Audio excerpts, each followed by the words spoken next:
Hello बच्चों, कैसे हैं सभी लोग। उम्मीद है सभी लोग अच्छे ही होंगे। तो आज के इस टॉपिक में हम एयरफोर्स परीक्षा की तैयारी के लिए मॉडर्न फिजिक्स आधुनिक भौतिकी के 50 क्वेश्चन MCQ क्वेश्चन के बारे में डिस्कस करने जा रहे हैं। तो मॉडर्न फिजिक्स को 5 मुख्य भागों में बांटा गया है। पहला भाग क्या है, इसमें परमाणु संरचना। तो इससे रिलेटेड देखो क्वेश्चन पढ़ते हैं। बहुत ही अच्छी क्लास होने वाली है ये। देखते हैं पहला क्वेश्चन क्या कि परमाणु के नाभिक की खोज किसने की। तो किसने किया था? रदरफोर्ड ने किया था। परमाणु के नाभिक की खोज किसने किया था? वैज्ञानिक रदरफोर्ड ने। आगे, बोहर मॉडल के अनुसार इलेक्ट्रॉन केवल उन्हीं कक्षाओं में घूमते हैं जिनका उनका कोणीय संवेग होता था। क्या होता था उनका? कोणीय संवेग। क्या? h/2 का पूर्ण गुणज होता था, या कोणीय संवेग mvr बराबर होता था nh/2 ये। तो h/2 का क्या होता था? यही लिखा है यहाँ, L बराबर nh/2 का पूर्ण गुणज होता था, ये nh/2। बोहर के अनुसार बोहर ने बताया कि इलेक्ट्रॉन केवल उन्हीं कक्षाओं में चक्कर लगाते थे, सभी में नहीं लगाते थे, जिनमें उनका कोणीय संवेग mvr, इसी को यह लिख दिया जाता है, nh/2 का पूर्ण गुणज होता है। उन्हीं कक्षाओं में इलेक्ट्रॉन चक्कर लगाते हैं, सभी में नहीं लगाते, ये बोहर ने बताया था। अगला क्वेश्चन कि हाइड्रोजन स्पेक्ट्रम की कौन सी श्रेणी दृश्य प्रकाश विजिबल लाइट में आती है। देखो, हाइड्रोजन स्पेक्ट्रम में 5 श्रेणियां प्राप्त होती थी। कौन कौन सी? पहली होती थी लाइमन श्रेणी, ये। दूसरी बामर श्रेणी। तीसरी लाइमन बामर पास्टन श्रेणी। चौथी ब्रैकेट श्रेणी। क्या? ब्रैकेट श्रेणी। और 5वीं होती थी फुंड श्रेणी। ये हाइड्रोजन स्पेक्ट्रम में 5 श्रेणियां प्राप्त होती थी, लाइमन बामर पास्टन ब्रैकेट फुंड, ये। अब क्वेश्चन क्या कह रहा है कि दृश्य भाग में कौन सी श्रेणी मिलती थी। तो लाइमन श्रेणी जो होती थी ये पराबैंगनी भाग में प्राप्त होती थी, पराबैंगनी भाग में। बहुत अच्छा क्वेश्चन है। और बामर श्रेणी जो प्राप्त होती थी ये दृश्य भाग में प्राप्त होती थी, दृश्य भाग में। और बाकी ये जो तीनों श्रेणियां हैं ये अवरक्त भाग में प्राप्त होती हैं। किस भाग में? अवरक्त भाग में। तो हाइड्रोजन स्पेक्ट्रम में 5 श्रेणियां होती हैं। कौन कौन? Lyman बामर Paschen bracket फुंड। और लाइमन श्रेणी पराबैंगनी भाग में प्राप्त होती है, बामर श्रेणी दृश्य भाग में प्राप्त होती है, और बाकी तीनों अवरक्त भाग में प्राप्त होती हैं, ये। अगला क्वेश्चन क्या है कि परमाणु की त्रिज्या किस क्रम की होती है। तो परमाणु की त्रिज्या 10⁻⁻10 मीटर कोट की होती है। जबकि नाभिक की त्रिज्या कितनी होती है ये भी पता होना चाहिए। नाभिक की त्रिज्या होती है 10⁻⁻15 मीटर कोट की होती है, ये। अगला क्वेश्चन, हाइड्रोजन परमाणु की आयनन ऊर्जा कितनी होती है। देखो, हाइड्रोजन परमाणु की आयनन ऊर्जा का फार्मूला होता है E बराबर RH। इन तीनों नियतांकों का गुणा कराते कितना आता था? 13.6 इलेक्ट्रॉन वोल्ट। तो हाइड्रोजन परमाणु की आयनन ऊर्जा कितनी होती है? 13.6 इलेक्ट्रॉन वोल्ट, ये। अगला क्वेश्चन क्या है कि पॉजिट्रॉन जो होता है किसका प्रतिकण है, एंटी पार्टिकल है। तो इलेक्ट्रॉन का है। किसका है? इलेक्ट्रॉन का। तो पॉजिट्रॉन किसका प्रतिकण है? तो इलेक्ट्रॉन का ये क्या है? प्रतिकण है। अगला, नाभिक के अंदर प्रोटॉन और न्यूट्रॉनों को बांधे रखने वाला बल कौन सा है? उस बल को क्या कहते हैं? नाभिकीय बल कहते हैं। क्या कहते हैं? नाभिकीय बल। ये परमाणु हो गया, परमाणु के अंदर नाभिक हो गया, नाभिक में प्रोटॉन और न्यूट्रॉन होता है। तो ये एक आकर्षण बल के कारण ये दोनों बंधे होते हैं। इस आकर्षण बल को ही क्या कहते हैं? नाभिकीय बल कहते हैं, ये। प्रबल नाभिकीय बल, स्ट्रांग न्यूक्लियर फोर्स होता है।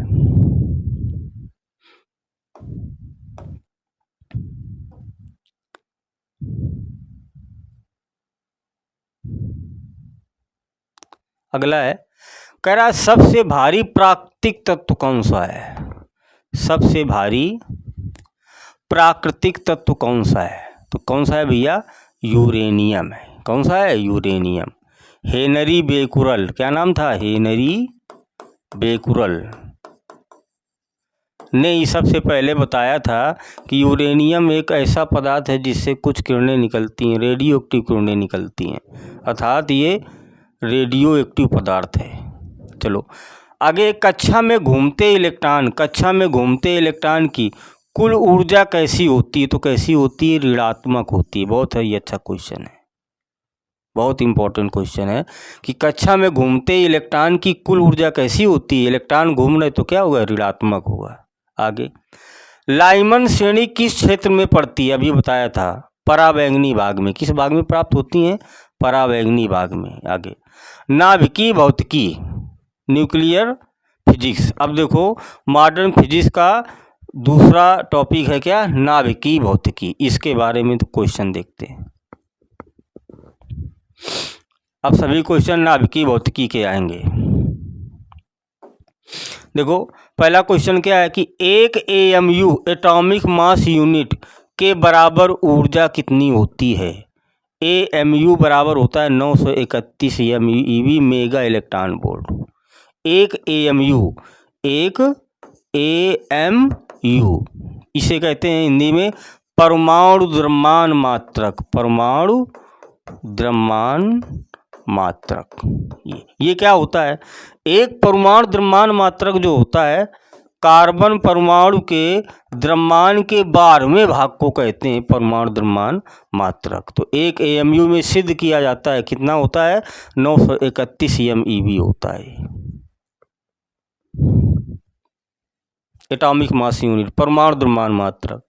आगे, नाभिकीय विखंडन में कौन सा कण प्रक्षेप यानी प्रोजेक्टाइल की तरह प्रयोग होता है? नाभिकीय विखंडन में तो कौन होता है? न्यूट्रॉन होता है। अगला, हाइड्रोजन बम किस क्रिया पर आधारित है? तो नाभिकीय संलयन पर आधारित है। हाइड्रोजन बम किस प्रक्रिया पर आधारित हो? तो नाभिकीय संलयन पर आधारित है। सूर्य के अंदर प्रोटॉन चक्र से क्या बनता है? तो हीलियम नाभिक बनता है। क्या बनता है? हीलियम नाभिक बनता है।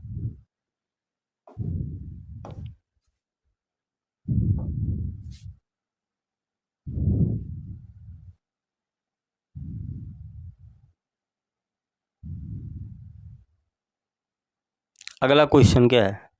कह रहा कि अल्फा कण वास्तव में क्या होता है? अल्फा कण वास्तव में क्या होता है? तो ये हीलियम का नाभिक होता है, ये 2He4, इसी को क्या बोला जाता है? अल्फा कण। ये फिर है कि बीटा कणों पर कौन सा आवेश होता है? तो ऋणात्मक आवेश होता है। किस विकिरण की तरंग दैर्घ्य सबसे कम होती है? तो गामा की। किसकी? गामा किरणों की जो तरंग दैर्घ्य होती है वो सबसे कम होती है। आगे, Jigar Muller counter, GM counter का उपयोग क्या मापने में होता है? तो रेडियो धर्मिता मापने में यूज होता है। बहुत ही अच्छा क्वेश्चन है कि Jigar Muller counter, GM counter का उपयोग क्या मापने में होता है? तो रेडियो धर्मिता। आगे, एक तत्व का परमाणु क्रमांक Z और द्रव्यमान संख्या A है, तो एक अल्फा 6 के बाद नया परमाणु क्रमांक क्या होगा? ये कह रहा है। देखो, एक तत्व का, मान लो कोई तत्व है, मान लो X कोई तत्व है, तो इसका परमाणु क्रमांक कितना है? Z है, और द्रव्यमान संख्या कितनी है? A है। फिर कह रहा है इससे एक अल्फा कण निकलता है। अल्फा कण का मतलब हीलियम का नाभिक 2He4। तो जब अल्फा कण निकलता है तो परमाणु क्रमांक में, मान लो कोई नया तत्व बन जाता है Y, तो अल्फा कण निकलता है तो परमाणु क्रमांक में 2 की क्या हो जाती है? कमी, और परमाणु भार में कितनी कमी हो जाती है? 4 की कमी हो जाती है। तो वही क्वेश्चन कह रहा है। तो परमाणु क्रमांक क्या होता है? तो 2 की क्या हो जाती है, कमी हो जाती है। जब किसी तत्व से अल्फा कण उत्सर्जित होता है तो परमाणु क्रमांक में 2 और परमाणु भार में 4 की क्या हो जाती है, कमी हो जाती है। वही क्वेश्चन कह रहा है। तो Z-2 परमाणु क्रमांक में 2 की क्या हो जाएगी, कमी हो जाएगी। आगे कार्बन डेटिंग C14 का उपयोग किसकी आयु निर्धारण में होता है। कार्बन डेटिंग तो जीवाश्मों, किसमें, जीवाश्मों का पता लगाया जाता है कि कोई कितनी पुरानी वस्तु है, कार्बन डेटिंग से पता लगाया जाता है। आगे प्रकाश विद्युत प्रभाव और विकिरण, देखो प्रकाश विद्युत प्रभाव और विकिरण देहली आवृत्ति पर उत्सर्जित इलेक्ट्रॉनों की गति ऊर्जा क्या होगी, तो क्या होगी, शून्य होती है। देहली आवृत्ति पर क्या होती है, ऊर्जा शून्य होती है।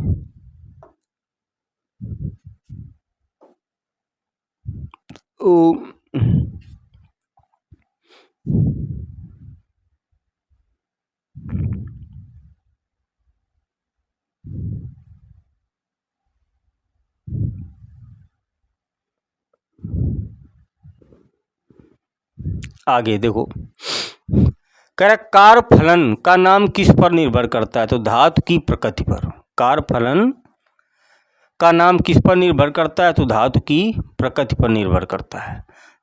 आगे प्रकाश की तीव्रता बढ़ाने पर फोटो इलेक्ट्रॉनों की संख्या पर क्या प्रभाव पड़ता है, तो बढ़ जाती है, संख्या क्या हो जाती है, बढ़ जाती है।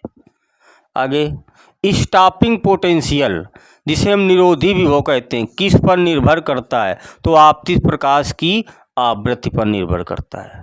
इसका फार्मूला होता है निरोधी विभव का E बराबर EV0। ये निरोधी विभव होता है, इसकी गति ऊर्जा का सूत्र होता है। आगे दी ब्रोगली तरंग दैर्घ्य का सूत्र क्या है, तो दी ब्रोगली तरंग दैर्घ्य का सूत्र क्या होता है, लैम्डा बराबर H/P।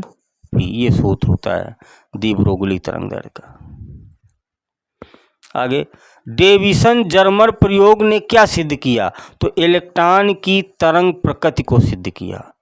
डेविसन जर्मन ने क्या सिद्ध किया, तो इलेक्ट्रॉन की तरंग प्रकृति के बारे में इन्होंने बताया। ये प्रयोग बताया गया है कि इलेक्ट्रॉन जो होता है तरंग की भांति व्यवहार करता है। आगे इलेक्ट्रॉन सूक्ष्मदर्शी किस सिद्धांत पर कार्य करता है, तो इलेक्ट्रॉन की तरंग प्रकृति पर। किस पर, इलेक्ट्रॉन की तरंग प्रकृति पर। प्लांक नीयतांक का मात्रक क्या होता है, जूल सेकेंड, और इसका मान भी कितना होता है, प्लांक नीयतांक H बराबर होता है 6.6 गुणा 10⁻⁻34 joule into second, joule into second.